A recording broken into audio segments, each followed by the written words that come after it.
Hello friends, welcome to my channel home science insights में आप सभी का अपने चैनल में बहुत-बहुत स्वागत करती हूँ। तो आज मैं आपसे बात करने वाली हूँ डी ट्रिपल एस बी की डाइटिशियन के लिए वैकेंसीज जिनको रिक्रूट किया गया था 2025 के एप्लीकेशन फॉर्म में। आप सबने अभी मार्च में जो एप्लीकेशन फॉर्म निकाला गया था उसमें आपने डी ट्रिपल एस बी के द्वारा डाइटिशियन की वैकेंसीज रिक्रूट करी गई थी। उसके लिए आपने अपने फॉर्म्स को फिल किया था। अब मैं बात करूँगी कि D triple S B dietician की वैकेंसी 2 डिपार्टमेंट के अंडर निकालता है। पहला जो डिपार्टमेंट होता है वो होता है एनडीएमसी का, जिसमें D triple S B NDMC के लिए भर्ती लेता है, जो कि 2023 में लास्ट एप्लीकेशन निकाली गई थी। अब उसके बाद वो वैकेंसी बहुत जल्दी रिक्रूट होने वाली है। हमारे चैनल से जुड़े रहें देखने के लिए। करंट अगर मैं बात करूँ तो 2025 में डी ट्रिपल एस बी ने जो वैकेंसीज निकाली थी वो निकाली थी हेल्थ एंड फैमिली वेलफेयर के डिपार्टमेंट के अंडर। जी, हेल्थ एंड फैमिली वेलफेयर का सिलेबस अलग रहेगा, एनडीएमसी का सिलेबस अलग रहेगा। तो इस वीडियो में मैं दोनों का सिलेबस आपको बहुत खूबसूरती से डिस्क्राइब करूंगी कि आप जो भी वैकेंसी के लिए अप्लाई करते हैं, पहले तो आपका माइंडसेट क्लियर होना चाहिए कि आपको कौन सी वैकेंसी के लिए अप्लाई करना है। अगर आपने एनडीएमसी के लिए अप्लाई किया उसका सिलेबस थोड़ा-सा कम रहेगा, लेकिन अगर आपने हेल्थ एंड फैमिली वेलफेयर के लिए अप्लाई किया तो उसका सिलेबस एक्सप्लेन्ड हो। एग्ज़ैक्टली सिलेबस में क्या रहेगा, क्या-क्या इम्पोर्टेंट चीज़ें हैं जो आपके एग्ज़ाम पैटर्न के लिए बहुत इम्पोर्टेंट है। इस वीडियो में आपको कुछ यूज़फुल टिप्स भी दिए जाएँगे, जिससे आप अपनी एग्ज़ाम की तैयारी को और अच्छे से कर पाएँगे। मान के चलिएगा ये गवर्नमेंट एग्जाम है, इसकी वैकेंसीज एडवर्टाइज होती हैं और मैं बहुत ही जल्द आपके सामने लेकर आऊँगी कि किस टाइम पीरियड में ये वाली वैकेंसीज को एडवर्टाइज कराया जा रहा है। बहुत जल्दी डी ट्रिपल एस बी इस बारी वैकेंसीज को एडवर्टाइज कर रहे हैं, तो आप कृपया हमारे चैनल से जुड़े रहें, देखते रहें सारी वीडियोस को बिल्कुल लाइव। सब्सक्राइब का बटन नीचे गिवन है, उसे सब्सक्राइब कर लें, बेल आइकन को प्रेस कर लें ताकि आपके पास जितनी भी होम साइंस रिलेटेड इन्फॉर्मेशन है आपको हमारे चैनल से मिलती रहेगी। चलिए फिर शुरू करते हैं रिकॉर्डेड सेक्शन और चलते हैं आज की डी ट्रिपल एस बी की वीडियो की तरफ। अगर मैं यहाँ पर बात करूँ syllabus for assistant dietitian in NDMC, आप ध्यान से स्क्रीन पे देख सकते हैं, मैंने यहाँ पे स्क्रीन रिकॉर्डिंग ऑन कर दी है, जिसमें एक-एक चीज़ आपको दिखाई जा रही है कि किससे रिलेटेड रहेगा सिलेबस, कैसा रहेगा। अब मैं आगे बात करूँगी टॉपिक वाइज़ चीज़ें कैसे रहेंगी और आपको क्या-क्या चीज़ों की तरफ ध्यान देना है, जो कि बहुत-बहुत इम्पोर्टेंट एस्पेक्ट होता है। कोई भी एग्ज़ाम को शुरू करने से पहले हमें उसका सिलेबस बहुत अच्छे से स्टडी करना पड़ता है ताकि हम उस एग्ज़ाम के लिए वैसे ही तैयारी कर सकें। तो अब मैं बात करूँगी syllabus for assistant dietitian in NDMC, जिनका सपना है डायटीशियन बनना, डीएसएसबी में वैसे जॉब्स निकलती भी हैं। तो अब चलिए मैं आगे बढ़ती हूँ और शुरू करती हूँ। एनाटॉमी एंड फिजियोलॉजी सबसे पहला सब्जेक्ट रहेगा यहाँ पर, एनाटॉमी एंड फिजियोलॉजी, जिसके अंदर यहाँ पर कुछ टॉपिक्स दिए गए हैं जिसमें इंट्रोडक्शन है, फिर आपका स्केलेटल सिस्टम है, ब्लड एंड लिम्फेटिक सिस्टम है, इसके अंदर सब टॉपिक्स दिए गए हैं, कार्डियोवैस्कुलर सिस्टम रहेगा, डाइजेस्टिव सिस्टम है, एक्सक्रीटरी सिस्टम है, रेस्पिरेटरी सिस्टम हो गया आपका। और देखते हैं आगे कि इसके अंदर और क्या-क्या पॉइंटर्स कवर किए गए हैं। रिप्रोडक्टिव सिस्टम रहेगा, एंडोक्राइन सिस्टम है, nervous system, sensory system.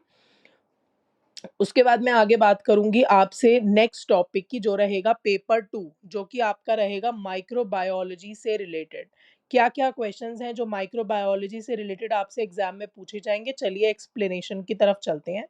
Introduction में आपकी classification of micro organisms, characteristics of bacteria, virus, fungi, protozoa, nutrition mode, mode of nutrition, उसके बाद है universal presence of micro organisms, sources and mode of infection, pathogenic microorganisms, control of microorganisms. Then we have methods of destruction and sterilization. There are subtopics, you have to read that. Next, I'll come to paper 3, that will be your food and nutrition. What are the questions that will come through this syllabus? Let's go for it. There will be nutrients, carbohydrates, fats, proteins, vitamins, and minerals. You all know that this is a very important aspect of home science. Then we have study of nutrition, where you will be dealing with health and nutrition.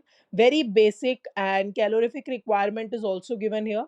Next is nutritive value. What is nutritive value of different food groups? You can definitely refer to this. I'll make you 100%, I'll give you references of few books so that you can go through them. Then we have balanced diet. What is the concept of balanced diet? We have that. Then we have malnutrition, right, preparation and preservation of food. ये सारे topics जो हैं ये बहुत important है आपके food and nutrition के exam से रिलेटेड। फिर हम बात करेंगे पेपर 4 की, जो रहेगा आपका सॉफ्ट स्किल से रिलेटेड। सॉफ्ट स्किल्स क्या होते हैं, अब इसके बारे में हम बात करेंगे। उसमें कंप्यूटर फंडामेंटल्स, जिसमें आईटी की इंफॉर्मेशन टेक्नोलॉजी का इंट्रोडक्शन है, computer, history of computer, generation of computer, then we have operating system, then we go for GUI, that is graphical user interface, and CUI, that is character user interface. And if I come to the next part in the right hand side of this work, then there will be hardwares and softwares, architecture of computer, input and output devices, computer application, virus and vaccine, DOS, that is disk operating system. Then we have Windows, introduction to Windows, and there are many things in that. You can go through it. Then I'll come back to the next part, that will be your Windows accessories, means Notepad, WordPad, MS Paint, calculator, character map. Then we have phone dialing and control panel settings. Then I'll move to the next topic, that is word processor, MS Word.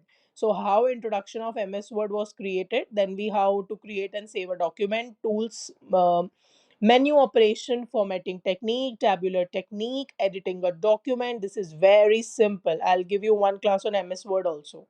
Then we have spreadsheet of MS Excel. This is also very simple. Introduction to MS Excel, linking and sharing of worksheet, formatting techniques, uses and functions of formula, use of chart and graph. Then we have parts of MS Excel screen. Then I'll come back to presentation part, and in there you have MS PowerPoint point presentation topics are there given to you. We can go through them very correctly so that we can emphasize on the important topics. Then we have MS PowerPoint. Then we have animation related to it, working with toolbar, editing a slide point, slide layout, working with slides, applying templates, slide transition and animation, graphics, inserting sounds in PowerPoint, creating tables and organization chart. Then I have database. This is related to Fox Pro, concepts of database, creating a database structure, editing the database, finding particular record, displaying structure of a database, shortening and indexing, reports and labels, querying a database, multiple hardware handling, use of memory, variable functions. So these are the very, very important topics for your exam. Do take care that you have to read all these topics, well versed with them, and I'll be sharing the PDF of this document in the description box below. You can download the PDF from there so that it will help you in the future. And if there is any kind of confusion regarding it, you can definitely comment on this comment section of this video. तो friends, अब मैं बात करने जा रही हूँ आपके syllabus for the post of assistant dietitian in house and family welfare, जिसकी वैकेंसी 2025 में आपने फिल करी है।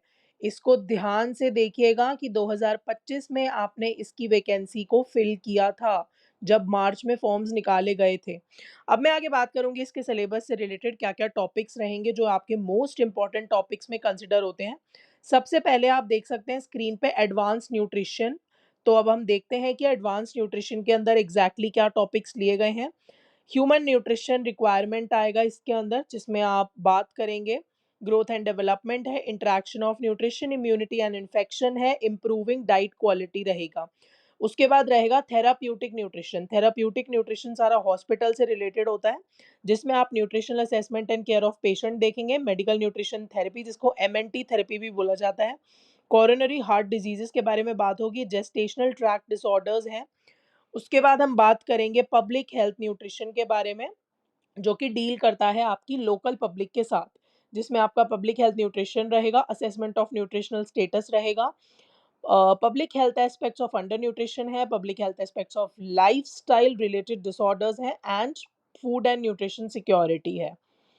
उसके बाद आता है ह्यूमन फिजियोलॉजी, जिसके अंदर कुछ टॉपिक्स बताए गए हैं, जिसमें ब्लड एंड कार्डियो थोराइक फिजियोलॉजी के बारे में बात की गई है, excretory physiology and exercise physiology क्या होती है।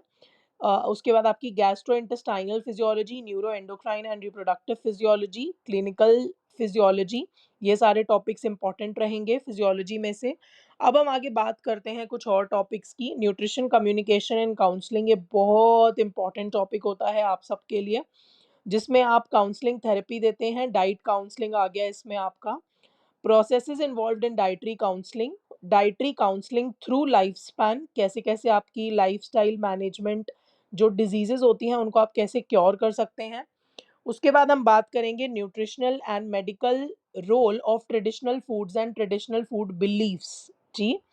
इसके बाद आता है sports nutrition and fitness theory. इसके अंदर आपका फिजिकल फिटनेस और स्पोर्ट्स न्यूट्रिशन से रिलेटेड चीज़ें आएंगी। Energy system and fuel exercise, nutritional recommendation and weight management in sports. So these are the very important aspects. Then we have nutritional care, hepopulmonary and pancreatic disorders. Then we have diseases of heart and blood vessels, metabolic stress and cancer, renal diseases and neurological disorder. इसके बाद हमारा topic रहेगा institutional and hospital food management, जिसके अंदर organisation and management है, hospital food services है, institutional resource management रहेगा आपका, and food safety and hygiene, जिसमें हैसप और जीएमपी जैसी ऑर्गेनाइजेशंस के बारे में बात की गई है। फिर सबसे मोस्ट इंपॉर्टेंट है बायोकेमिस्ट्री, कार्बोहाइड्रेट्स, लिपिड्स, प्रोटीन्स, ये तो सबसे इंपॉर्टेंट है ही एस्पेक्ट्स। न्यूक्लिक एसिड हो गया आपका, vitamin and minerals, clinical biochemistry. उसके बाद आगे हम बात करते हैं food microbiology and food safety. इसमें आप बात करेंगे basic microbiology, food spoilage and preservation, beneficial role of food microbes in health, foodborne diseases, food safety, quality and control. फिर आएगा policies and programmes in health and nutrition, जिसमें आपकी कुछ policies के बारे में बात की गई है, जिसको आप एक्सप्लेन करके देख सकते हैं इस वीडियो में। पॉलिसीज एंड प्रोग्राम से रिलेटेड प्रैक्टिकल्स के कुछ टॉपिक्स दिए गए हैं यहाँ पे, जिनसे आप रीड करके उसको असेस कर सकते हैं कि क्या क्या टॉपिक्स आपके प्रैक्टिकल्स में लिए जाते हैं। एक बात को ध्यान से सुनिएगा, ये सिलेबस काफ़ी हद तक दिल्ली यूनिवर्सिटी का सिलेबस है। जी, मैं यहाँ लिख देती हूँ। दिल्ली यूनिवर्सिटी का सिलेबस है। जिन भी बच्चों ने दिल्ली यूनिवर्सिटी से बीएससी, बीएड, एमएससी वगैरह करी है, उन बच्चों को पता होगा कि ये पूरा कंप्लीट सिलेबस आपका एमएससी का सिलेबस आया हुआ है फूड एंड न्यूट्रिशन का, जिसमें ज़्यादातर कंटेंट फूड एंड न्यूट्रिशन से रिलेटेड आता है, क्योंकि डायटीटिक्स एक ऐसी ब्रांच है जिसमें फूड एंड न्यूट्रिशन का बहुत बड़ा रोल है। फिर आता है आपका ह्यूमन डेवलपमेंट। देखिए, अब इसमें आपका एचडीबी पूछा जाएगा, ये आप आगे आपका ह्यूमन डेवलपमेंट से रिलेटेड सारा सिलेबस। तो इसका मतलब ये पूरा सिलेबस जो है आपका, ये सारा रिलेटेड है आपका एमएससी से रिलेटेड। फिर है आपका रिसोर्स मैनेजमेंट भी आ गया है इसमें। इसके ऊपर हमने अभी ध्यान से यहाँ पर देखा तो कम्युनिकेशन भी था। फूड एंड न्यूट्रिशन दोबारा से रिपीट किया गया है। रिसोर्स मैनेजमेंट मैं आपको बता चुकी हूँ। इंट्रोडक्शन टू टेक्सटाइल, ये सारा आपका ग्रेजुएशन वाला सिलेबस दिया हुआ है यहाँ पर। Personal finance and consumer studies, तो मुझे लगता है जो दिल्ली यूनिवर्सिटी के स्टूडेंट्स हैं उनको एग्जाम देने में कोई प्रॉब्लम नहीं होनी चाहिए। ह्यूमन डेवलपमेंट, जिसमें development of adolescence and adulthood, ये आपका सेकेंड सेमेस्टर का पूरा सिलेबस था। फैशन डिज़ाइन कॉन्सेप्ट से बात की जाएगी। उसके बाद है आपका फिज़िक्स हो गया, आपका सारा फिज़िक्स हो गया, केमिस्ट्री हो गया, ज़ूलॉजी है, बॉटनी है। तो मैं ये वीडियो सोशियोलॉजी, फिजियोलॉजी, साइकोलॉजी, इसमें बहुत सारे सब्जेक्ट्स को कवर किया गया है। मेरे लिए पॉसिबल नहीं है कि मैं आपको पूरी वीडियो की डिटेल एक्सप्लेनेशन दे सकूँ। इसलिए मैं ये वीडियो आप सबके रेफ़रेंस के लिए अपने चैनल पे इसी वीडियो के डिस्क्रिप्शन में डाल देती हूँ, ताकि आप ये पीडीएफ को डाउनलोड कर सकें। इस वीडियो को अपने फ्यूचर रेफ़रेंस के लिए सेव कर लीजिएगा। बहुत ही जल्द हम इसके क्वेश्चन पेपर्स को भी डिस्कस करेंगे हमारी अपकमिंग वीडियो में, ताकि आप सबको पता चल जाए कि इसमें क्या-क्या क्वेश्चंस इम्पोर्टेंट हैं और DSSB के पैटर्न के अकॉर्डिंग क्या-क्या क्वेश्चंस कराए जाते हैं। तो चलिए फिर मिलते हैं अगली वीडियो में। आज के लिए इतना ही। I hope you liked today's session and it was a fruitful session for all of you. Keep like, share and subscribe the channel so that we can have a lot more subscribers in future, and I will make sure that I will get these beautiful videos for all of you. Till then, take care. Okay, bye bye.